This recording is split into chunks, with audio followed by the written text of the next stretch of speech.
Hau da, nire atzmarka. Nirea bakarrik, pertsonala eta besteren ezina eta bizitza osoan aldatzen ez dena.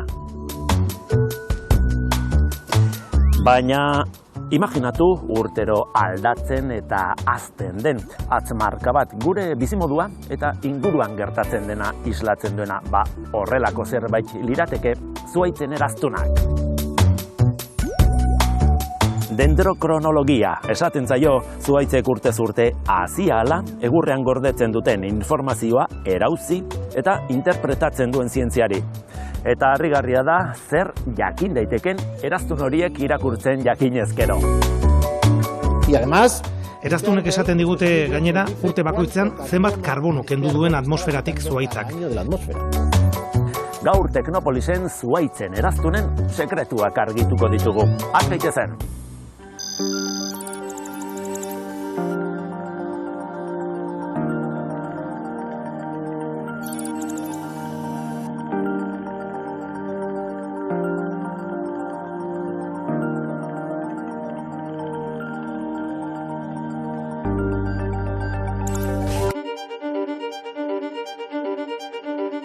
Stradivarius biolin bat benetakoa ala faltsua den jakiteko. Aspaldi ondoratutako ontzi bat noiz eta nongo egurrarekin egin zuten argitzeko. Klimaren evoluzioaren jarraipen zehatza egiteko. Horretarako eta askoz gehiagorako balio du zuhaitzen eraztunen azterketak. Printzipioa erraza da. Hazten direnean, zuhaitzen bizibaldintzak eraztun horietan idazten dira urtero. Hala nola, hotz beroa, kutsadura, prezipitazioak eta abar. Nola irakurtzen dira ordea eraztun segida horiek? Erabiltzen diren betaurreko bereziak aurrerago erakutsiko dizkizuegu. Hasteko taladro bat behar da. Asteasuko ugarte baserriaren egurrezko egitura noizkoa den jakin nahi du Josue Susperregi dendrokronologoak.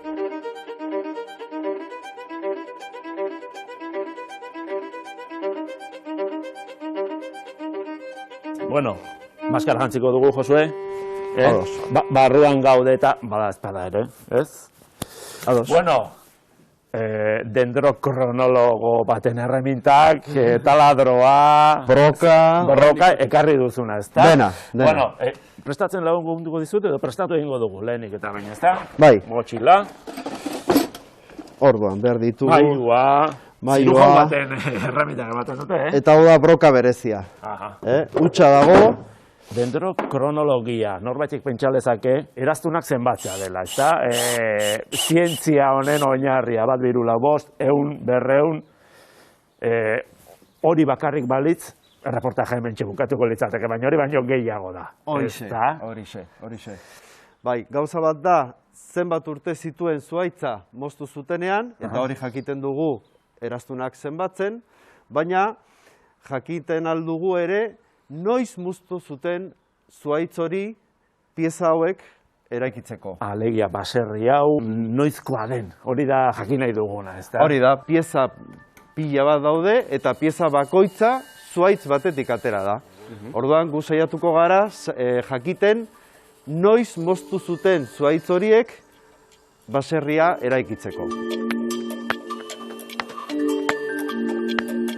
Atzera, zenbat urte eramango gaituzte elagin hauek. Jakiteko, arkeolanen egoitzara ekarri ditugu Irunera. Hauek dira lehen aipatu ditugun betaurrekoak. Mikroskopio berezi bat da. Erregistro estazio honetan egiten dena da, eraztunen lodiera neurtzea, milimetroaren 100aren doitasunarekin. Emaitza, serie edo segida numeriko bat eta haren adierazpen grafikoa da. Garai zehatz bati dagokio, baina ez dakigu noizkoa den. Hori jakiteko, erreferentziazko segida luzeago batean kokatu behar da laginetik ateratako informazioa. Kointzidentziak edo orain esaten den bezala matxak aurkitu behar dira. Zerekin konparatzen da matx hori edo lagin horren eraztunen segida non jarri jakiteko? Konparatzen duzu erreferentzia kronologiaekin, edo kronologia maestrak deitzen diote. Eta hori zer dira, serie bat non identifikatu identifikatuta dago kalendarioaren urte bakoitzaren zenbat loditu duen zuhaitzak. Eta periodo luze bat, hor daukagu referentzia konparatzeko gero guk ateratuko laginak haien evoluzioa konparatzeko bestearekin eta ber non match egiten dute. Erreferentzia kronologiko hori osatzeko Arabako mendialdera jo zuten lehenik. Bizirik dauden 400 urtetik gorako aritzetatik ateratako laginekin hasi ziren oinarrizko segida eraikitzen. Azken eraztuna iazko urteari dagokio. Lagina orain aterako bagenu 2020. Eta hala atzera egiten da eraztun bakoitzari urte batez lehituz. 417. Bueno, hasi gara.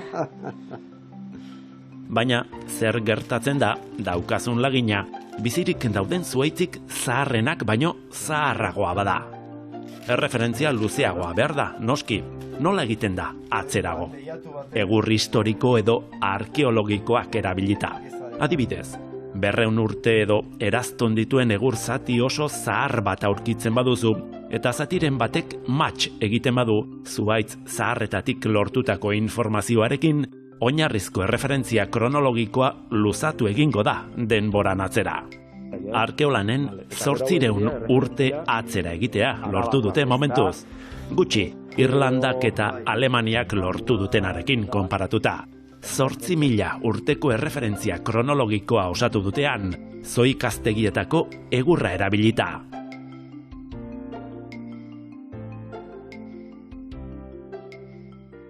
Denboran atzera egingo dugu eta ugartetik, asteazutik ekarritako laginek zer esaten duten, ikusiko dugu orain.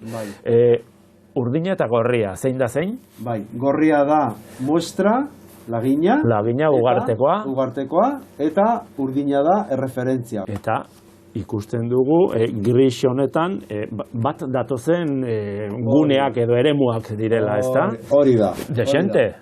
Hori da. Eta batez ere jaitxerak. Nola jaisten den, hori dira urte txarrak zuhaitzaren hazkundearentzat.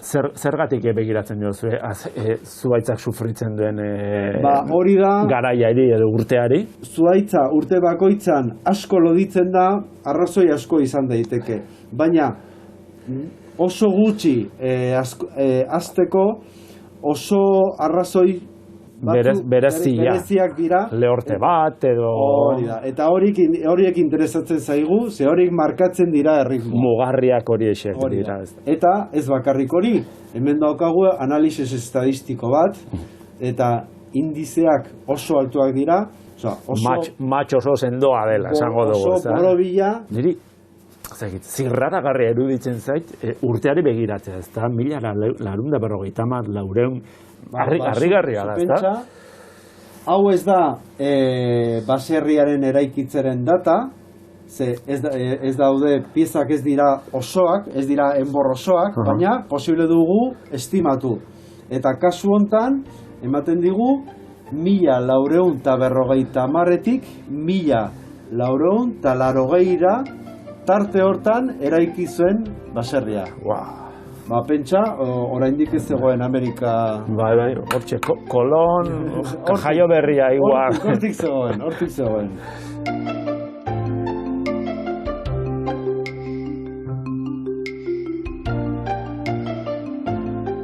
Nafarroako Unibertsitate Publikoko Ekologia Sailak ez du ainatzera egin nahi denboran.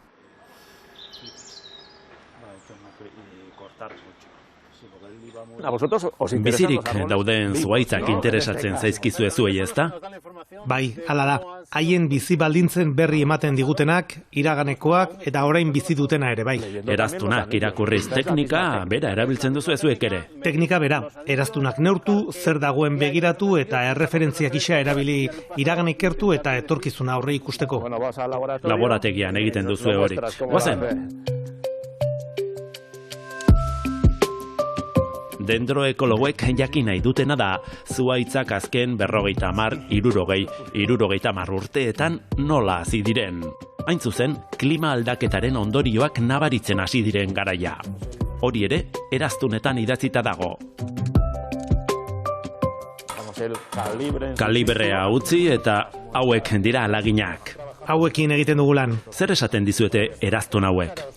Begira, hau Nafarroako Ilon mendizarrako pinu gorria da. Eta ikusten da zuhaitz hau modu erregularrean hasi zela, etenik gabe, patxadan. Eraztun zirkularrek esaten dute hori.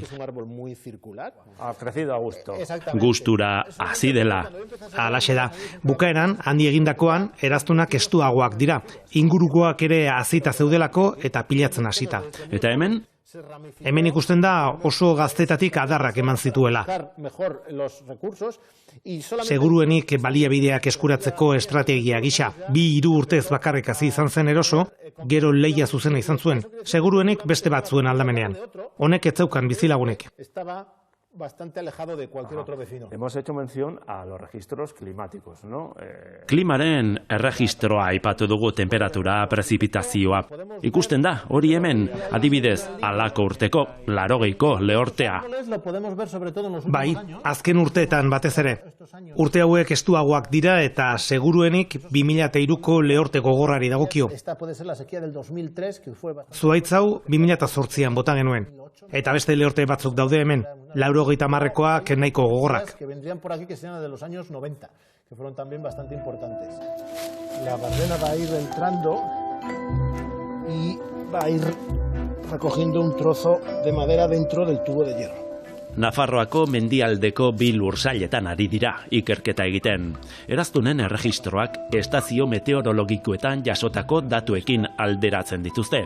Konparaketa horrek erlazio matematiko bat emango du, etorkizuneko eraztunak nolakoak izango diren aurresaten lagunduko duen eredu bat.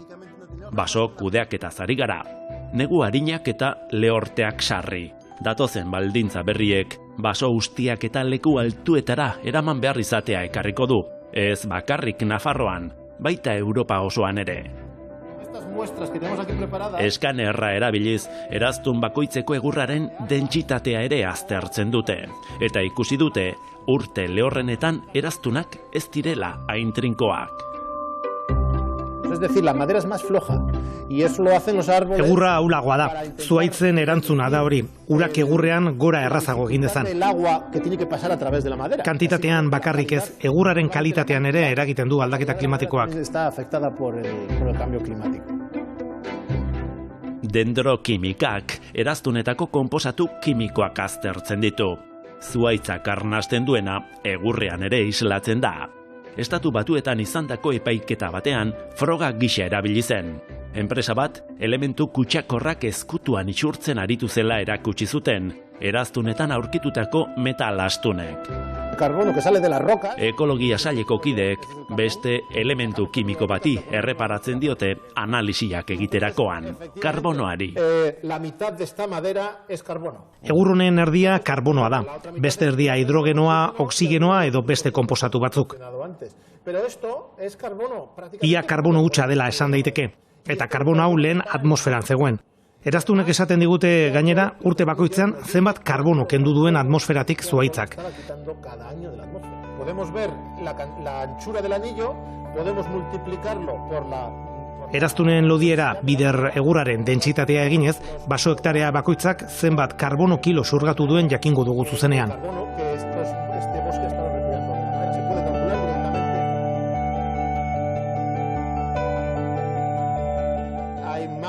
Airetik karbonoa ateratzeko makinak daude, baina izaki hauek ere etengabe kentzen dute karbonoa.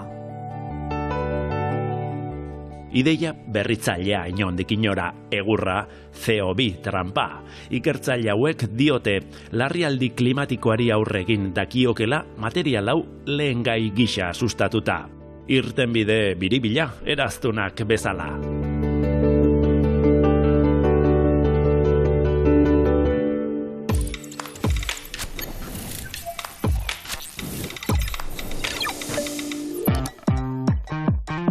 Gaur sarean, Arabako Iruraiz Gauna udalerriko Alaitza kontzejua bisitatuko dugu. Isabel Meyen filosofo eta arte historialariaren eskutik joango gara. Asunción eliza da hau, eta barruan 12. mendeko nobleziaren eguneroko bizitza erakusten duten margolan ospetsu batzuk daude. Zer esana irudi honek eman du, erditzen ari den emakume bat ikusten da, baina Isabel Meyenek Twitterreko ari honetan kontatu duenez, emakume batekin izan ezik, ia edozein gauzarekin identifikatu dute adituek. Alaitzako pintura horiek duela ia 40 urte aurkitu zituzten, eta haien esanahia argitzen saiatzeko azterketetan, oro har alde batera utzi dituzte emakumeak. Zuli gaitezen erditzen ari den emakumearengana. Irudiari buelta ematen badiogu, aurpegia ere ikusi diezaiokegu aurrari, eta azpian palankana bat erditzeetan erabili izan den objektu klasikoetako bat. Bada Isabelek bibliografian arakatu du, irudia nola interpretatu izan den jakiteko. Onats, Satanaz deabruaren irudia, biluzik, kaka egiten, edota giza irudi maskulinoa kukubilko jarrita, organo genitalak erakutsiz. Historia gizonezkoen begiradarekin kontatua izan denaren adibide on bat da, ez lehena eta ez azkena.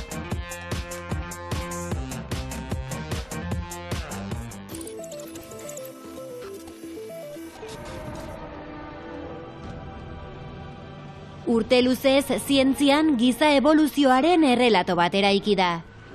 Kontakizun horren arabera eta labur bilduz, aurrerapen handi guztiak edo taldeen jarduera garrantzitsuenak gizonezkoek egin dituzte. Haiek izan dira ehiztariak, borrokalariak, liderrak eta tresna egileak. Era berean, emakumeen papera bigarren mailakoa irudikatu izan da. Zaintzaileak izan dira. Zientzia beti da bere garaiaren ideiaen menpe. Orduan, evoluzioarena berdina da. Evoluzioa ideiak lehenena sortzen die 19. mendean, eta batik bat zientzialariak garai honetan die gizonezkoak. Orduan, horrek bai baldintzatu dau izugarri daukagun evoluzioaren irudia. Ikerketek eta aurrerapen teknologikoek ordea, erakutsi dute egiazkotzat eman diren hainbat uste, horixe direla, usteak, eta ez direla izan ebidentzietan oinarrituak. Begiak itxi eta pentsatzen badugu nork marraztu egiten zuen koba baten zer irudi etortzen zaigu. Zoritxarrez normalian etorriko, edo niri behintzat etorri esan zait gizonezkoa. Baina ikerketek jadanik esaten digute emakumezkoek margostu egiten zutela. Nola liteke ordea hori, zientzia ebidentzian oinarritutako jakintza bada. Guk azkenean begiratzen ditugu fosilak ere gure betaurrekoekin, gure garaiko eta gure esparruko betaurrekoekin. Orduan, hori garrantzitsua da jakitea, azken finean batzutan, bai, fosila da, baina zelan hurbiltzen zaren, bai puntu zientifiko batetik, baina baita ere gizarte puntu batetik interpretazioiek ere badaukate nola baiteko beste testuinguruak. Zientzia gaiak nork aztertu dituen eta nola interpretatu dituen gakoa da ulertzeko, orain arte nola erakutsi izan diguten giza eboluzioa. Zientzia egiterako orduan generoa oso garrantzitsua da. Hasiera batean agian gazte garenean, da nire perspektibatik kontatuko dut hau, batek uste du edo nik uste nuen zientzia objektiboa zela, baina adinean aurrera joan nala konturatu naiz, azkenean gizakia garela zientzia egiten dugunak, eta geuk ditugun mugak baldintzatu dezakela zientzia nondik nora joan. Gaur egun, giza eboluzioaren ikerketan egindako genero alborapena eta erabilitako ikuspuntu androzentrikoa azaleratzeko hainbat ekimen daude martxan. Eboluzioa berrikustea beharrezkoa da, eta hori mahai gaineratu nahi du adibidez Zeniek, giza eboluzioari buruzko ikerketarako zentro nazionalak, eboluzioa genero ikuspegitik erakusketa ibiltariarekin.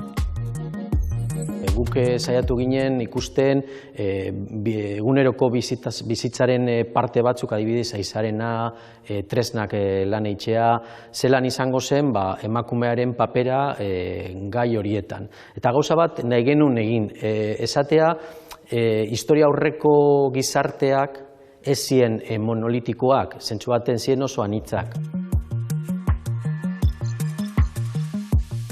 Erakusketak pluraltasuna erakusten du, eta orain arte diskurtso zientifikotik kanpora gelditu diren, eta batipat emakumeak protagonista dituen ekintza edo aktibitateei lekua eman nahi die. Hala nola, edoskitzeari eta erditzeari. Izatez aztarna edo erregistro gutxi utzi duten gaiak, baina garrantzia handia dutenak.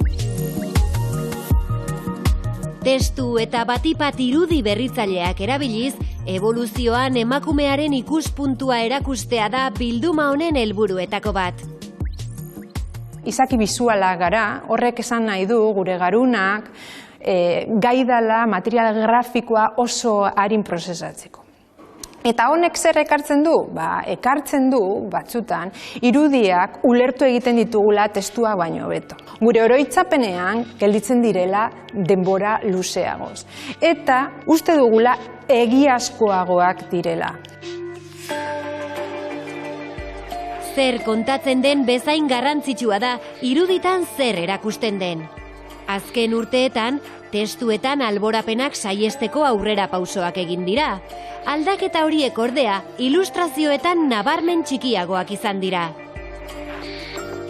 Analizatzen bat ditugu evoluzioari buruzko ilustrazio zientifikoak, ikusiko dugu emakumeak kasu batzuetan ez direla agertzen, beste kasu batzuetan genero alborapen bat dutela, eta beste batzuetan emakumeari buruzko gai oso garrantzitsuak ez direla kontatu. Erabili dugun begirada gizonezkoena izan delako. Horren adibide da Dolina handiko mutila izenez ezagutzen den historiaren irudikapen grafikoa. Dolinako mutila, Atapuerkako mendilerroan, Burgosen aurkitutako homo antezesor bat da. Europako fosil ezagunenetako bat izan zen.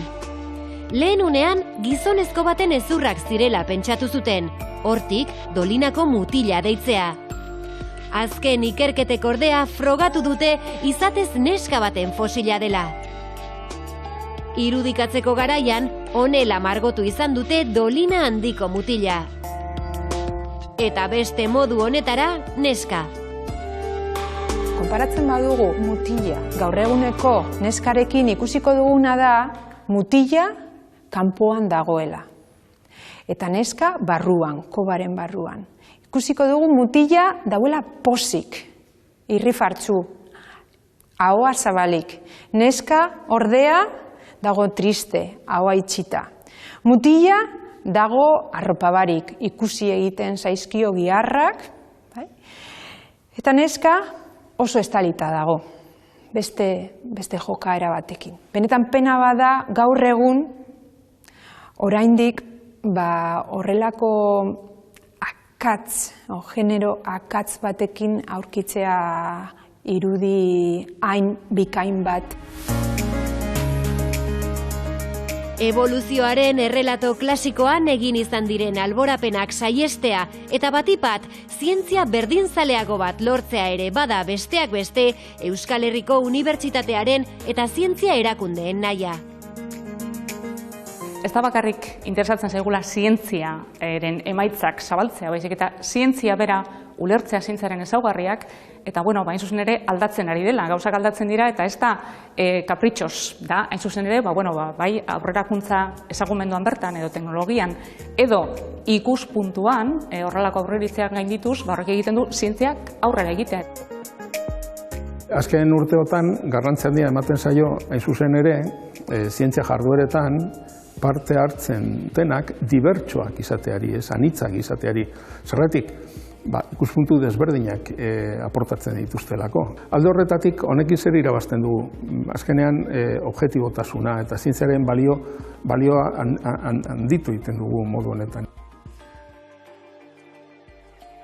Historia aurrea azaltzeko orduan, ezinbestekoa da gizarte osoa kontuan hartzea, era askotako ikuspuntuei erreparatzea eta hezkuntzara gisa horretan iristea. Orain arte egindako ikerketek adierazten dute, giza evoluzioari buruz dagoen ezagutza partziala dela. Izan ere, analizatu egin dira umeek sortzen dituzten marrazkiak galdetzen zaienean, zer edo nortzuk egoten ziren aurre historioan. Eta ikerketa batzuk esaten dute ume bakarrik ikusten dituztela gizonezkoak ehizatzen. Zientzia apurtxu bat arago joan behar da, ez? Begirada berriak ezartzeko ezinbestekoa da besteak beste, zientzian emakumeen presentzia areagotzea alor guztietan. Aldaketak ari dira gauzatzen, baina asko dago oraindik egiteko. Aldatzen ari garen honetan uste dut bide luzea daukagula egiteko, eta pentsatu nahi dut gizarteko emakume gizonezko proportzio hori zientzian ordezkatzen denean, edo agerian jartzen denean, gauzak hobetogo egingo ote ditugun. Behintzat, begiradak zenbakian eta kopuruan orekatuta egongo dira, eta horrek lagunduko aldu gauzak hobeto egiten. Hori da nire esperantza. Berandu baino lehen lortuko ote da irudi hauek bateratzea, eta berdintasunezko begirada berri bat sortzea?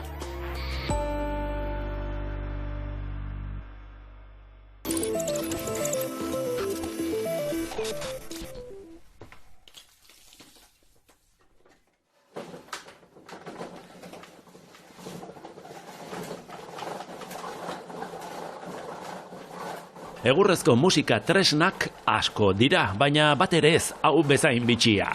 Egurra erabilita eginiko zirkuitu konplexu baten barruan mugitzen diren kanikekin sortzen ditu doinuak musikari edo arotz alemaniarronek. Eta emaitza ez da txarra. Meritua duenik ezintzaio ukatu. Datorren astera arte, agur!